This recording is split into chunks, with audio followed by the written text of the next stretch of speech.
try and get both colors to control the pest and enjoy your cabbages. Absolutely gorgeous, isn't it?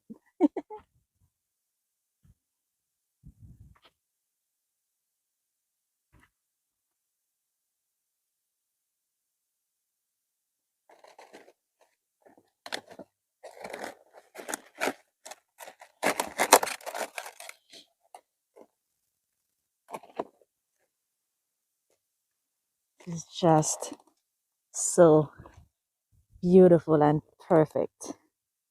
If you've not started growing cabbages, you should. And I'm going to tell you why. Welcome to the channel, guys. My name is Mary if you're new here, and this is our container garden. And this is my beautiful cabbage this morning. Cabbages aren't just delicious, guys, they're absolutely nutritious. And should you learn the techniques to planting cabbages, you can do it too. Speaking about how to plant cabbage, let me show you exactly how I start my cabbages, and also I'll share a little of my experiences with you with cabbage, because I've had challenges starting in the beginning. I wasn't sure how to get it done properly. They wouldn't fold and stuff like that. And so let me show you how I do that, just so you're encouraged to grow this absolutely delicious and not to mention nutritious vegetable in your garden, right in your backyard. All right.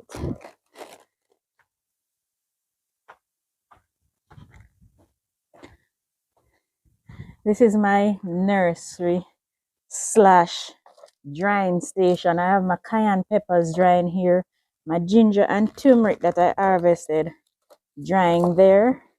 But right here, I have some baby cabbages coming, and I basically start them in soil, regular topsoil mixed with horse manure.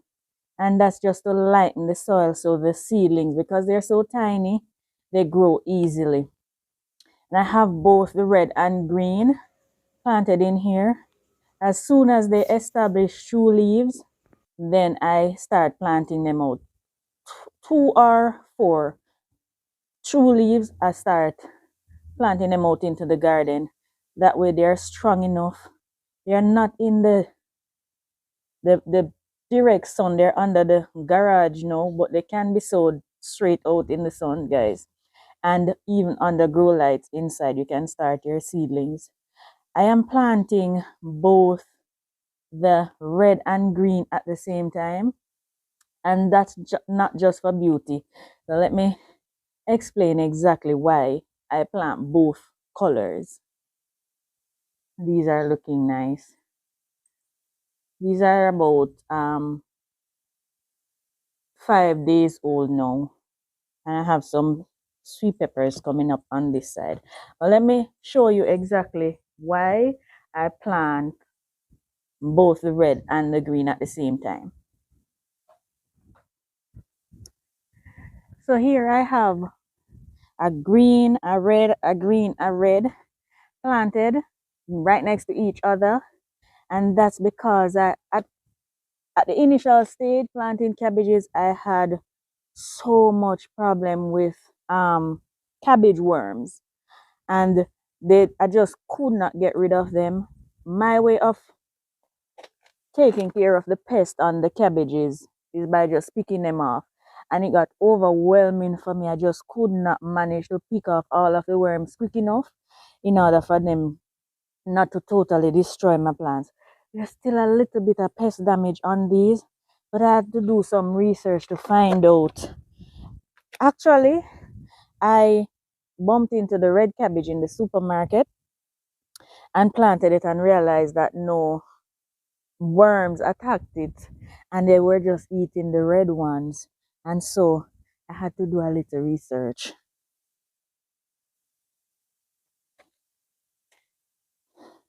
So if you notice, everywhere I have a red, I have a green.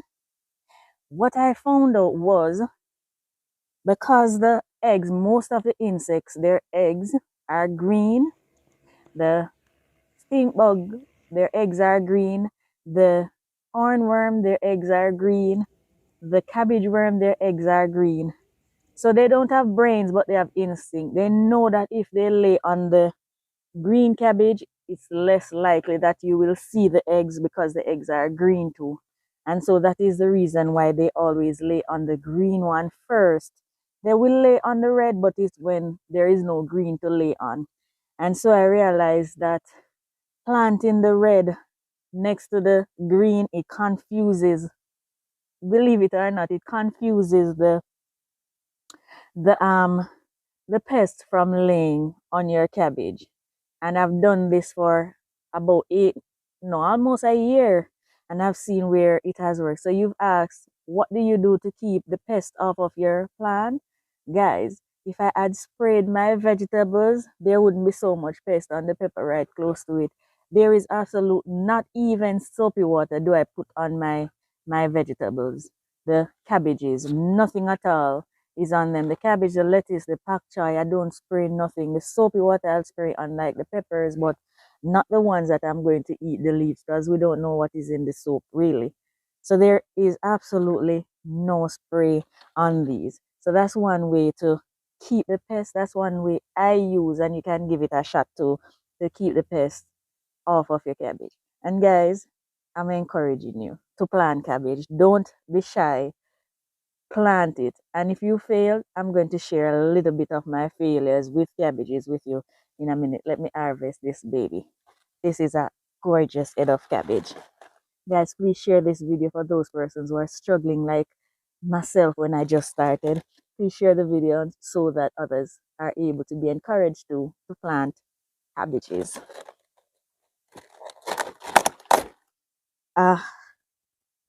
This is beautiful. Absolutely no pest damage on this beautiful head of cabbage, guys.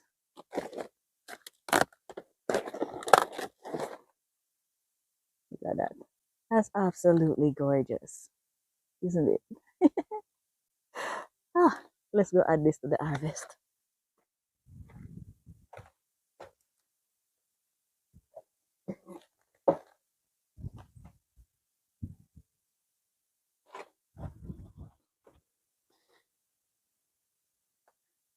So, guys, let me just cut right here. I hope you don't break with me.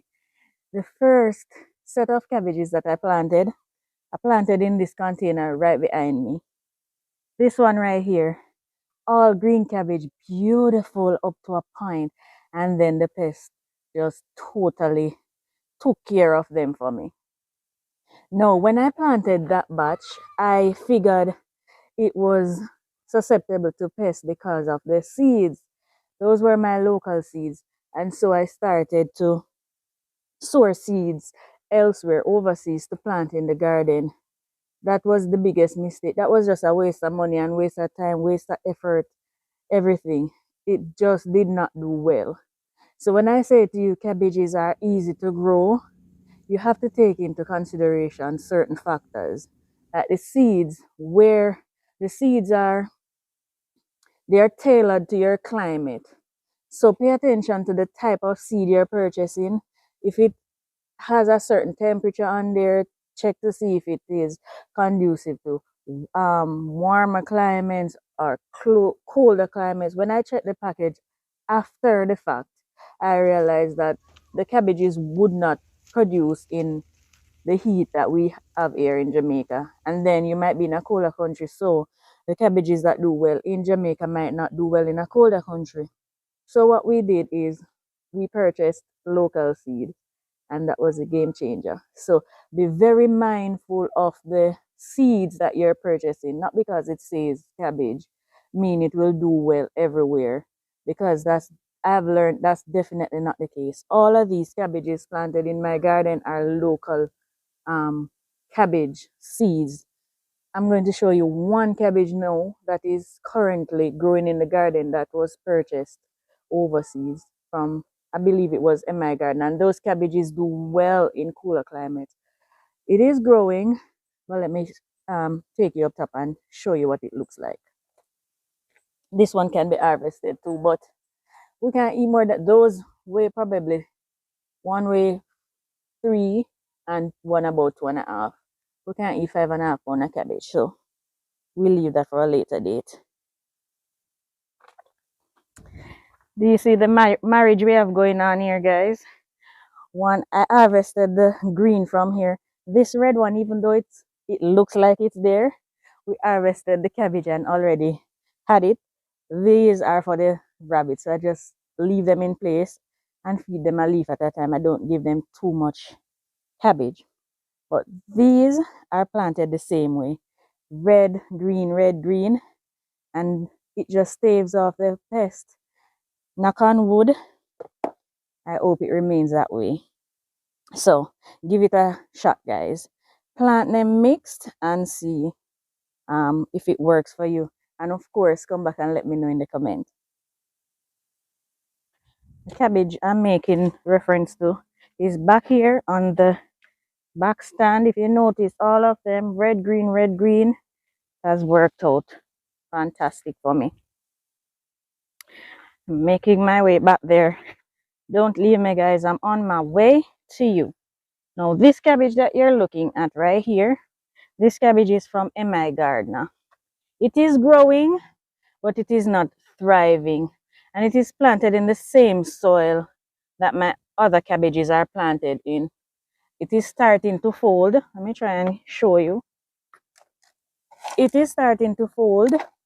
So I will get a head of cabbage from it, but chances are it would be smaller.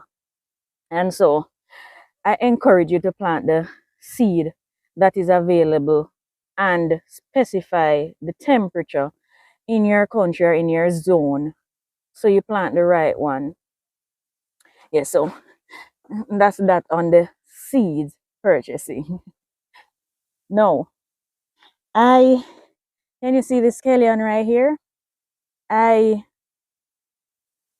thought the scallion would ward off the pest.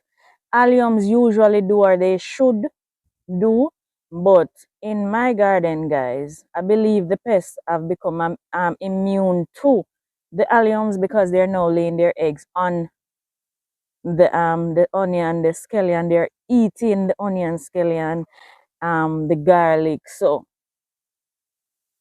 the best thing I've seen that works for me is just companion planting them with each other, the red and the green, and it lessens the pest attack. They will still attack, but you just have to be vigilant and pick those eggs off before they hatch out, or get rid of the worms as quickly as possible. And that's how I manage the pest on the cabbages. Guys, you know, some vegetables, when you plant them and you harvest them, that's a one-time thing, and it's done with. I'm encouraging you to plant cabbages not for so many reasons, not just one reason, just to have food to eat, a one-time harvest. This is a red cabbage and it grows a little bit slower, a lot slower. But this is a green cabbage that I harvested from right here. Now, if you leave your cabbage stem in, which I usually do, you can get several little heads from that one cabbage. Can you see what's going on here? I have 4 little heads forming, and if you allow them to stay long enough, feed them some more, they will form little heads of cabbages. And I've done so in the past. I've showed that to you, but several videos back, way back, guys. I've harvested 1 cabbage down there and I got 4 little heads from the same cabbage. But if you don't have that patience, these can be eaten as well. So while you wait on your other cabbages to start forming heads and come in, your older cabbage that you harvested, you can eat the greens that grows from the stem of the cabbage. Very versatile. Speaking of versatility, guys, as I said when I just started the video, you can eat cabbage cooked, you can eat it raw, but some persons do have problems eating cabbage whether cooked or raw. But there are other ways you can enjoy cabbage and enjoy the benefits of, that's the medicinal benefits of cabbages, if it is that you get gas each time you eat cabbage, and we don't like gas. All of these cabbages that you're looking at here, all of them were planted at the same time, but I don't mind them coming in a little at a time like this, because as you know, this is our living pantry. This is where we eat from every day, so I don't mind harvesting some first and then the others after. But what I have to do is plant, sow, like you saw, I sow seeds over there. I have to sow so that when the green ones are harvested, I have green seedlings to replace it, while the red ones form their head, take their time. Guys, they take like twice the amount of time to produce. But what we were speaking about was how we consume cabbage without getting gas. Now, cabbages make one of the best juices. It is a powerful detoxer. It is loaded with antioxidants, especially um, the red leaf cabbage. It makes a very, it's delicious if you know how to spice it up with your lime and your ginger, your lemon, piece of pineapple, and so on. You can make really delicious juices from your cabbage. If it's just for detox, you might want to just put some onions and garlic in there and have the juice. That way you benefit from the nutrients that it, the cabbage is loaded with nutrients, guys. You benefit from that nutrients without getting that gas, because the gas comes from the pulp of the cabbage itself and not from the juice, really. It is high in fiber and very low in cholesterol. So what that will do is, in calories, sorry, not cholesterol, calories, I'm sorry. So what that will do, you will feel full for longer, but not get fatter, essentially. So it is very, very good for you. If you're able to eat it, that's good, because that fiber is good for your gut. But if not, you can have the juice, get all of that nutrients without the bloating. Plant some cabbage, guys. I do have one red cabbage. I think I have two ready to be harvested. This one along with that one over there. As I said, the red cabbages, they don't get as big as the green ones. So once it's at this size, and this is really, really tight, guys, it can be harvested. You don't want it to split and start growing, because it will bolt as well. So this one is perfect to be harvested and to be added right now. Another thing is, the red cabbage is way more crunchy than the green, so you can cook it for longer and it remain really, really crunchy. So if you're into crunchy vegetables, the red cabbage is a go-to for you.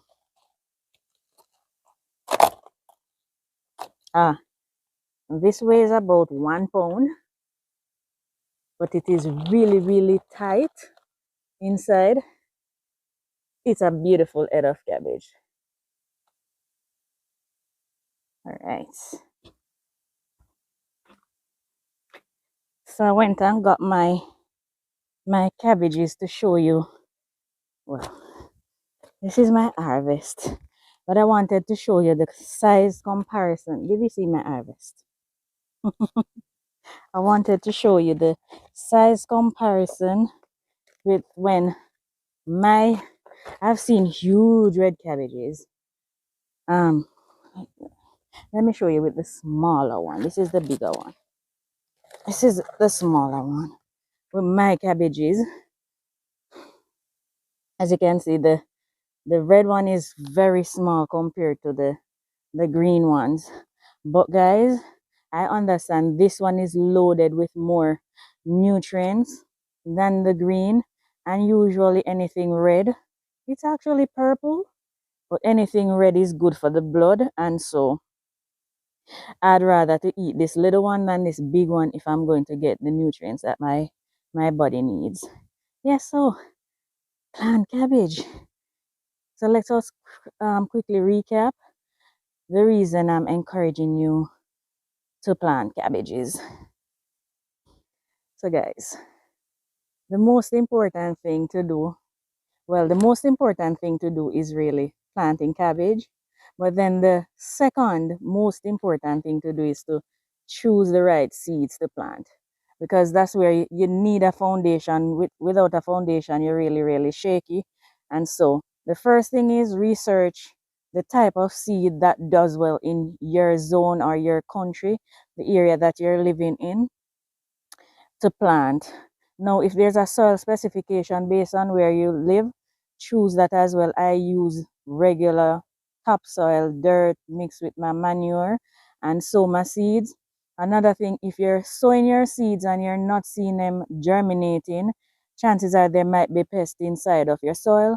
What you can do is put it in a container that you are able to put really, really high temperature water in. Boil some water and use it to sterilize your soil. Just pour the hot water on your soil in a container that the soil is able to drain in. When it cools, then you sow your seed. As soon as you get 2 to 4 true leaves, you can transplant your seedlings, whether in your bed, the ground, or in pots like I do, and just keep feeding your plant. No, I do not provide any commercial fertilizer to these. As the sun shine above me, all I put on these are the rabbit manure. Before, I used chicken manure and horse manure. For these, all I feed these are my rabbit manure. These need mostly nitrogen. They need other nutrients in the soil, but usually that's already provided in the soil.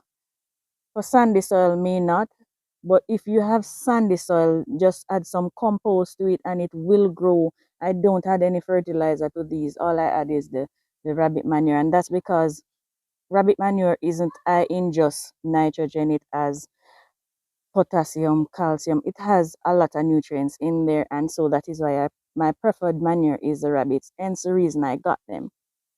So plant in the correct soil, watch out for pests, try and get both colors to control the pest, and enjoy your cabbages. Just watch them grow and enjoy them.